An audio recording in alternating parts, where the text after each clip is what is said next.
maxaad ka garanaysaa Google? Bal waxaad dib u jaleecdaa intaanu soo bixin Google ka hor sida ay noloshu ahayd.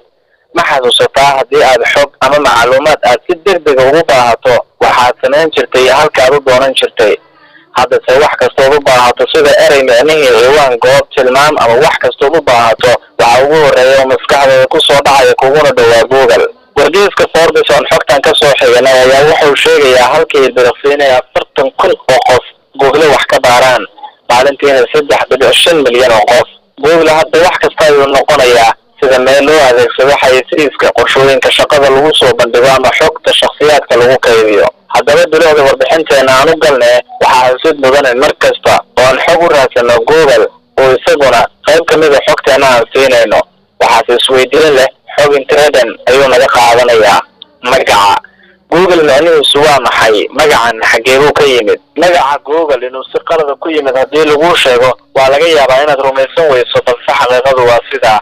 magaca shirkadda marka la sameynayay lala damacsanaya wuxuu ahaa Google, taasoo dhanka xisaabta marka laga eego loola jeeday 1 iyo 100 eber.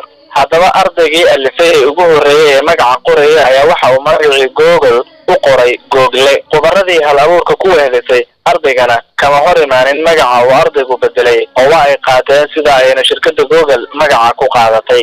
magaca Backraft hal abuurayaasha Larry Page iyo Sergey Brin magaca ugu horeeyay ee la damacsanayeen ayaa waxa uu ahaa ereyga Ingiriiska ah ee Backraft. magacaasi oo lagu macnayn karo wax ka dambeeya ama xog aad meel kale ka helaysay, taasoo loola jeeday xilligaasi maadaama uu Google kayd badan lahayn oo boga kale xogtaas isaga raadiso oo ka siin jiray. markii dambena waxay ku qasbanaadeen inay magacii bedelaan wax aan toosnayn oo qoloc ku jiro.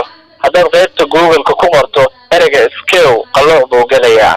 ariga ee Google-ka shirkadda Google waxay inta badan sheegtaa inay ka shaqeynayso isla markaana ay taageerayso cimilada noolaanshaha ku habboon, gaar ahaan sidii loo heli lahaa dunyo cagaar ah oo wasakhda warshadaha ka madax bannaan. xarunta dhexe ee shirkadda Google ku taala gobolka California ee dalka Mareykanka waxaad ku arkaysaa ari gaaraya ilaa 200 oo xafiiska dhex yaacaya.